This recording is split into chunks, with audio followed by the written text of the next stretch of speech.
그런 데서는 저 밑에서는 또 여기까지 안 와요. 게으른 사람은. 여기까지가 힘들지 여기서부터 숲길이라서 좋은데. 완전 한여름 농구 같은 애 땀 흘리는 게. 여기 운동하는 것 같은데요.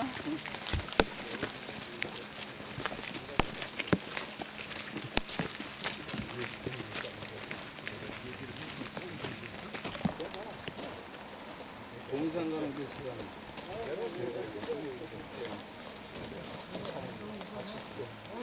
가문이 어떻게 춘천에 와서 정착을 하게 됐나 하는 얘기. 그러니까 김유정의 생애가 그렇게 길지 않기 때문에 그분이 그런 그 당시에 어떤 배경이나 이런 걸 아시는 게 그분의 그런 작품이나 이런 거 이해하는 데 도움이 될 것 같아서 제가 그냥 이렇게 한 1, 2, 3, 4편으로다가 구성을 해봤습니다. 아이고 더워. 김유정 집안이 여기 신례마을로 오게 된 거는 그 오대조 할아버지, 그러니까 고조 할아버지 기자 순자 쓰시는 분이 있었는데 그분께 이 춘천 신례마을로 이사를 하셨어요. 낙향을 하셨는데 청풍 김씨 가문도 그 춘천하고는 어떤 연고가 있는 것도 아니고 춘천 시내도 아니고 바로 이 신례마을로 오시게 된 데에는 그분의 구대조 할아버지가 이쪽하고 이제 죽어서 인연이 됐는데 지금부터 한 330년 전 그때가 이제 숙종이 즉위하던 그 무렵, 그러니까 그 전에 그 구대조 할아버지는 지금으로부터 그러니까 한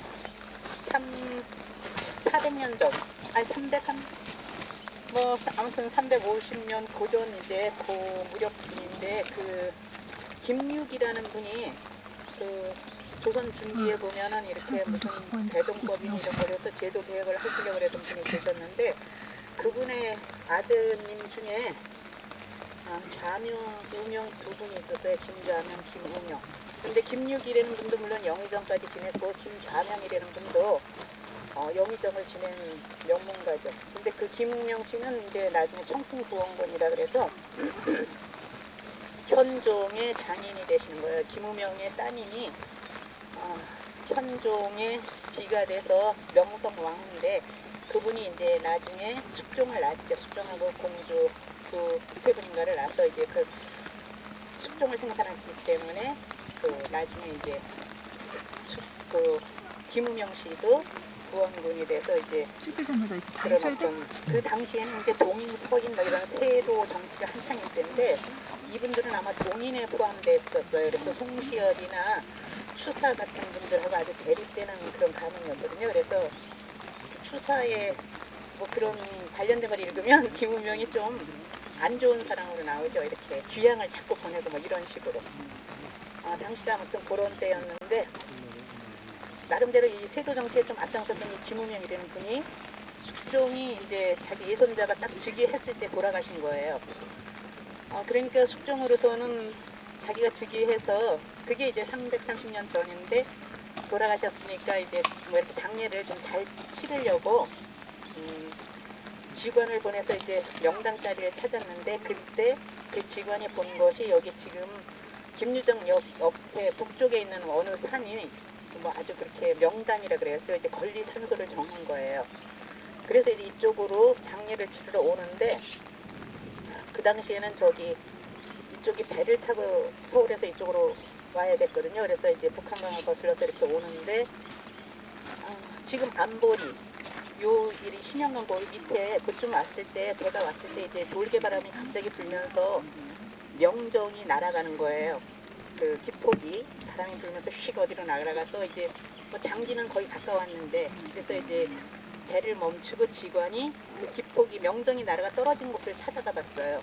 그랬더니 그게 그 안보리 지금 거기 이렇게 경춘 가서 가다 보면은 저기 뭐 엄나무골인가 뭐 그렇게 해서 무슨 저 음식점 있고 이런데 그 뒤로 가면은 그 청풍구원군 묘소가 있거든요. 묘역이 있는데 아주 잘 돼 있어요.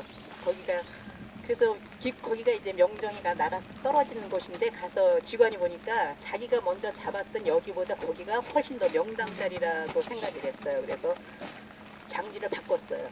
이쪽에 막 이렇게 장례식 준비 다 해둔 거를 멈추고 바꿔가지고 그쪽이 뭐 아무튼 실제 가보면 이렇게 앞에 툭 터지고 이쪽 저 강도 보이고 그 건너에 그 강촌 리조트 그쪽도 보이고 뭐 아무튼 좋아요. 나중에 한번 기회 있으면 가보세요. 그래서 이제 그 당시에 가마를 궁중에서 쓰는 그런 그 장례 뭐 그런 가마를 가지고 상여를 가지고 이렇게 왔기 때문에 상여막이 있었어요. 그 아주 일반인들은 볼 수 없는. 그래서 그거는 나중에 이제 상여막이 망가지고 이러니까 지금 충청 국립박물관에 전시가 돼 있고 거기에 이제 장례를 기념해서 거기 가면은 그 숙종에 이제 어필로다가 뭐 이런 것도 있고 묘역에 담장도 돼 있고 서포 김만중에 쓴 신도기도 있고 아무튼 그쪽이 그렇게 장례를 이제 훌륭하게 치르고 그러니까 그분이 이제 김유정의 구대조 할아버지가 되는 거예요. 김우명이라는 분이. 그래서 이제 춘천하고 그 장기 때문에 이쪽하고 인연이 된 건데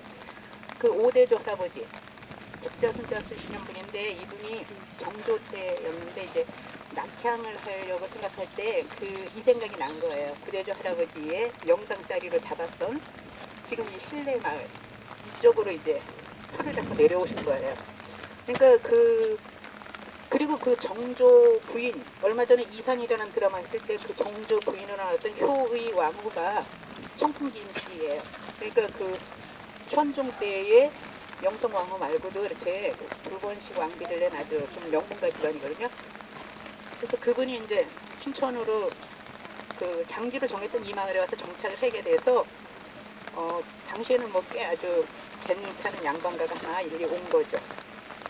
그래서 그 할아버지 때 정착을 했고 그 다음에 증조 할아버지, 김정의 사대조 할아버지가 경자 선자 쓰시는 분인데 이분이 아주 재산을 크게 늘렸어요. 여기 춘천에 이쪽에 와서 정착을 하면서 재산을 크게 늘려가지고 그때 뭐 이제 육천석지기의 그런 어떤 지주가 되고 그러면서 그분이 재산만 단순히 늘린 게 아니라 중암 김평묵이라는 분이 있는데 이분은 저기 화서학파라 그래가지고 이항로 선생이라고 여기 양평 쪽에 가면은 거기 드물머리에 가산 동야공 선생 그 생가 맞은편 쪽에 이제 있었던 분인데 그 화서 이항로라는 사람이 그 주자학을 하시던 그 성리학 하시게 되던 분인데 그분이 이제 거기 우리나라 위정척사론이라 그래서 한일 의병의 어떤 이론적인 토대가 된 걸 만드신 분이에요.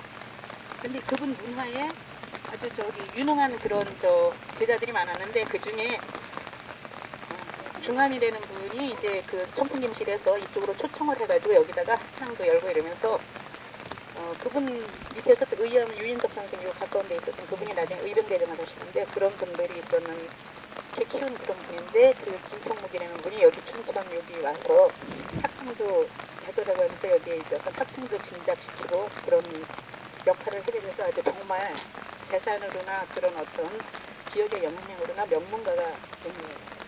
그래서 그 할아버지 때 이제 그렇게 잘 됐고 그 다음에 이제 김유정의 할아버지인 입자 참자 쓰시는 분 도사가 뭐죠? 지금의 부지사격인데 부지사를 말하는데 실제로 이분은 그 부지사를 하신 분이 아니고 음직이라 그래서 옛날에 나라에서 그런 직함을 내린 거예요. 사마자 임금부도사라 그래가지고 그분이 그래도 지역에서 그런 영향력을 가졌던 분이에요. 그 할아버지 때 아주 이렇게 굉장히 탄탄한 기반을 가졌고 그래서 그분이 이제 또 낳은 아들이 그 김유정의 아버님이 되시는 분이고 경자선 하는데 지금 이름이 잠깐 생각이 안 나는데 그리고 그 김유정이 이제 그렇게 아버님이 태어나서 김유정 아버님이 이제 컸을 때 여기 학봉리가 옛날에 두루미실이라 그랬는데 그쪽에 청송신 씨와 그 김유정 아버님이 결혼을 하셔가지고 김유정이 그 아들이 그러니까 뭐야 맨 위에가 김유근이라고 아들을 낳고 그다음에 딸을 5을 낳고 굉장히 기다리던 아들이 태어난 거예요. 김유근이.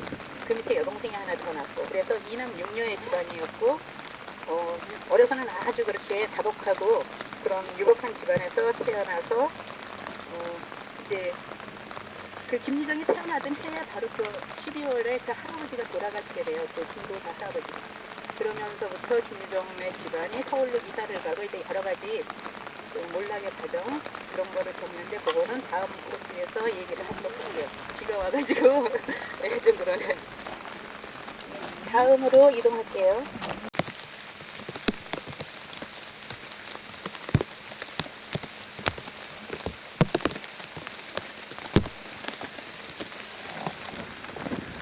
여기다 넣고 이제 뭘 만져? 그건 좋다. 됐다 이제. 뭐야? 그거 있으면 안 돼? 이거를 아예 넣어놓고 더 있는 거지. 더 찍을 거는 탁 찍고 들어가면 돼. 어머니 주머니 좀 주세요. 네. 어디세요? 뒤에서 주실게. 이렇게 자꾸 찍어주니까 뭐 된 것 같아. 너무 재밌어. 이게 아까 밑에서 봤던 철탑이죠?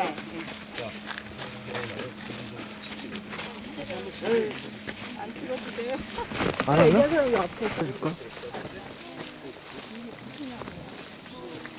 여기 괜찮다. 오늘 비가 와갖고. 무슨 나무가 망인 거 같아.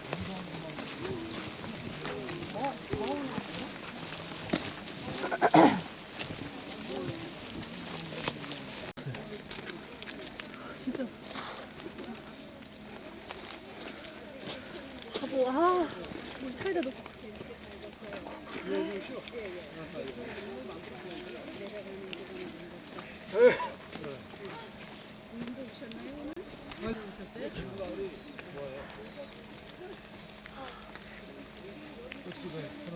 그러게 말이야. 아이고, 세상에. 뭐이 된 기분이야. 우리 또 책에 나오는 거 아닌가? 아니 그하고 저쪽 능선으로 다시 올라야지.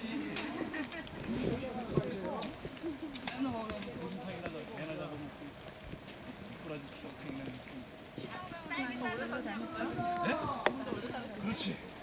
네 맞아 이거 축 따면 쓸 거야.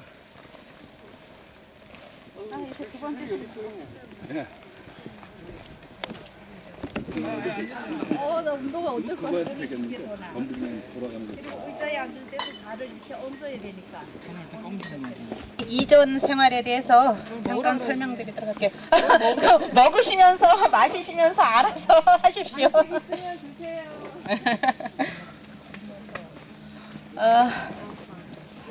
김유정의 어렸을 적의 별명은 멱설이라는 별명이 있었는데 그거는 곡식을 담는 그 가마니처럼인데 가마니처럼 안 짜고 이렇게 둥글게 짜고 이런 곡식을 담는 그릇을 말하거든요.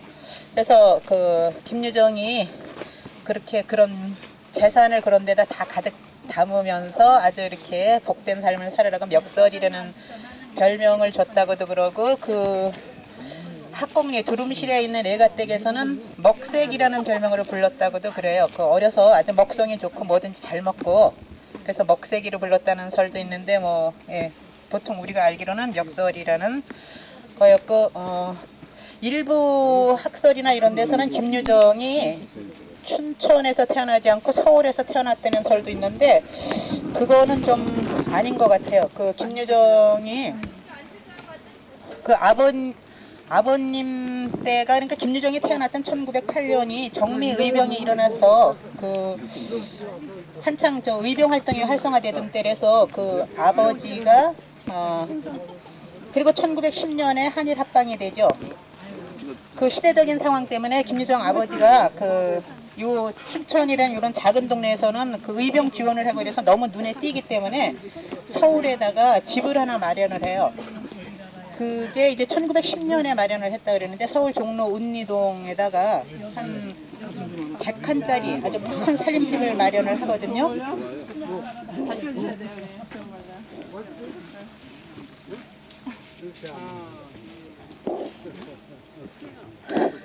천천히 해요. 네, 그래 서울에다 집을 마련을 해서 아, 그거 아니야, 저거. 집을 마련을 해서 이제 그 살림집을 왔다 갔다 하면서 그 나중에 아이들 공부도 시키고 이럴 겸 집을 마련을 했는데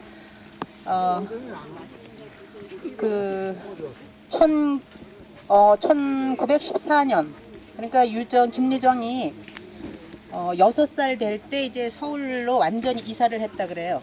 그래서 김유정이 이제 그 박록주한테 보낸 편지에도 그렇고 5월의 산골짜기에도 그렇고 보면 나는 춘천이 고향이고 뭐 춘천 사람이고 이런 걸 굉장히 강조하는데 그 어린 시절 6살까지는 여기 신례마을에서 살았다는 얘기가 맞을 것 같아요. 그 애갓집 사람들도 그 얼마 전까지 생존하셨던 분들의 그런 증언을 들으면 유정이 어렸을 적에 애갓집에 와서 그 애갓집 식구들한테도 아주 귀염받고 자랐다는 그런 얘기들을 하거든요. 그래서 그 서울로다가 유정이 6살 때 이사를 갔는데 이사 가자마자 그 이듬해 유정이 7살 때 어머니가 돌아가시죠. 김유정의 어머니는 이렇게 아주 여성답고 뭐 예쁘고 이런 분은 아니래도 그 부잣집의 맞이로서의 삶을 이어갈 정도로 아주 이렇게 좀 등치도 크시고 그러셨던 분이라 그래요. 그 어머니 그래서 7살 때 어머니를 잃고 바로 2년 있다가 또 아버지가 9살 때 아버지가 돌아가셔요. 그래서 서울 가서 7살 9살 때 어머니 아버님을 다 잃고 나서 이제 물론 형이 있었는데 그 맨 위에 형하고 김유정하고 한 20살 정도의 나이 차이 가지고 그 조카하고 같이 학교를 다닐 정도였거든요. 그래서 그 형이라 그래도 뭐 이렇게 좀 어려운 그런 형이었고 누나들이 쭉 있었고 이래서 그 엄마 아버지가 돌아가시고 나서는 굉장히 이제 김유정이 인생 자체가 어떤 험로가 예고되고 있는 거죠. 그 아버님은 아주 형을 못마땅하게 생각했던 분이고 김유정을 굉장히 이렇게 귀여워하고 나중에 이제 유정에게 모든 걸 물려주려는 생각을 했을 정도였었는데 그렇게 아버님을 잃고 나서 물론 뭐 그래도 재산이 많았으니까 김유정이 이제 생활을 서울에서 초등학교 다니고 휴문고고 다니고 그러는데 어렸을 때 좀 말더듬이 그래서 휴문고고 때 이제 그런 거를 고쳤다고도 하고 이러는데 휴문고고 다닐 때 왜 그랬는지 모르지만 이름을 한번 개명을 해요. 김나희라고. 그랬다가 다시 이제 김유정으로 바꿔 쓰기는 하는데 그 휴문고고 때 이제 그 친구인 안혜남, 안필승을 만나죠. 그래서 그 사람의 영향으로 이제 뭐 작품에도 이런 문학에도 관심을 갖고 이랬고 그분이 이제 고등학교 이럴 때 아주 하모니카 연주를 굉장히 이렇게 극장에서 연주를 한다든가 라디오에서 연주를 할 정도로 잘했다 그러고 또 그런 음악적 재능과 또 일부 얘기로는 뭐 이렇게 아주 운동, 싸움도 잘했다고 그래서 그 운동적인 그런 면이나 뭐 모든 거를 두루 갖춘 분이었던 것 같아요. 예, 잠깐만.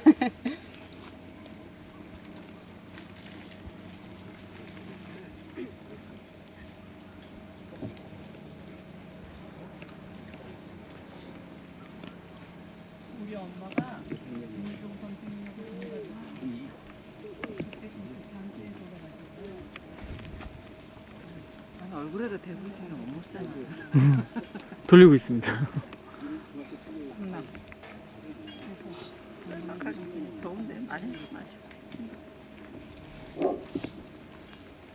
그래서 김유정이 아무튼 엄마 아버지를 일찍 여의고 서울 생활을 하는데 고등학교 졸업을 하고 그 1년 쉬고 또 그 연희 전문으로 입학하기 바로 그 전에 그러니까 그 고등학교 때 어떤 뭐 학교 생활 같은 거 보면 공부를 잘했든 아주 잘하고 못할 때는 아주 못하고 뭐 성적이 그런 식으로 나왔다 그러죠.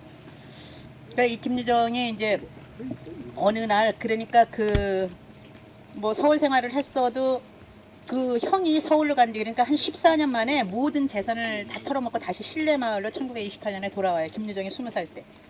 그러니까 그 아버지한테서 이렇게 좀 어긋나고 막 이랬던 형이 아버님이 돌아가시고 나자 그 재산을 그냥 그 많던 재산을 14년 동안에 다 탕진을 하고 도로 춘천으로 내려오는 그런 상황이거든요.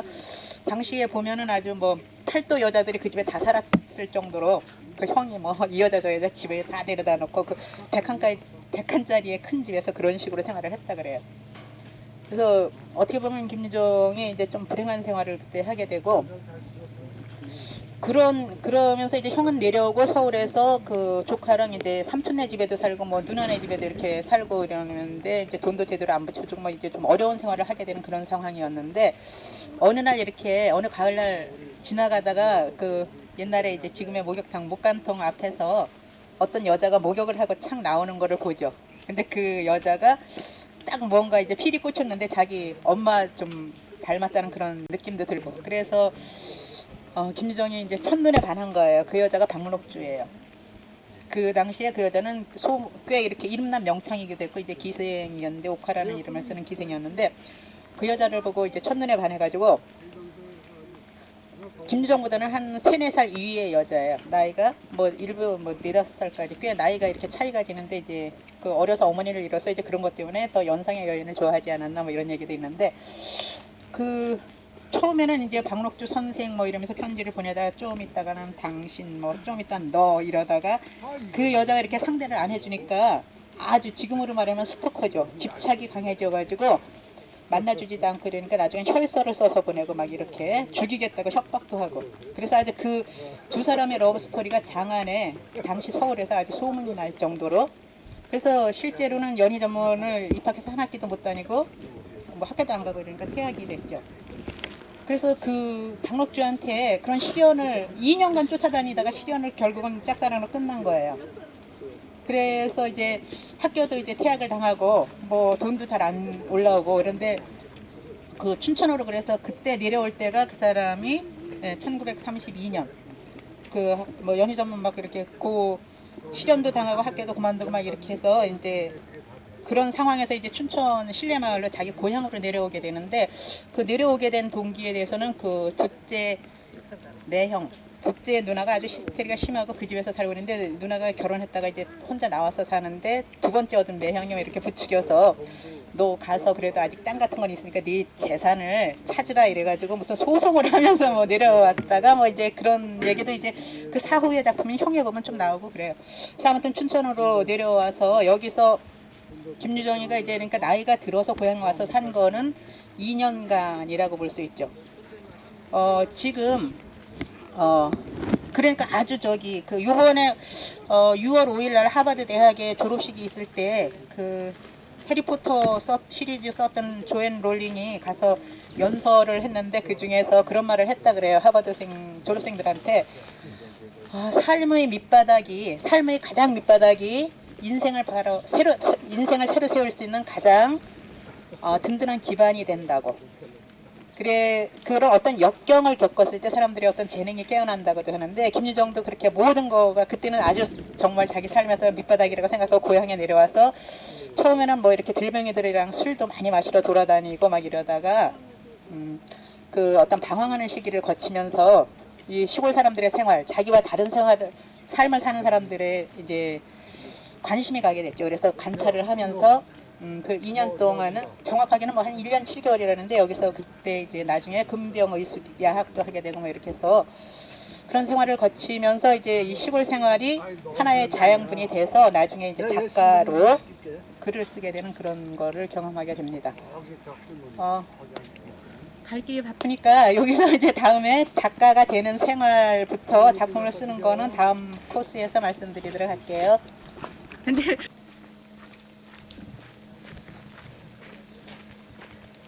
뭐 찍으시는 거예요? 내려온다 사람들.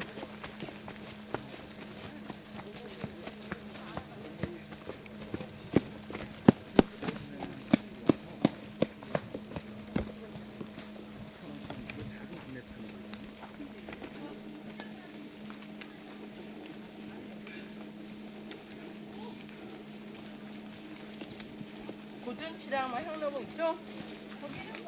네. 삼양대봉 알아요? 삼양대봉이라는 데는 진짜 거기는 흔하더라고요. 근데 진짜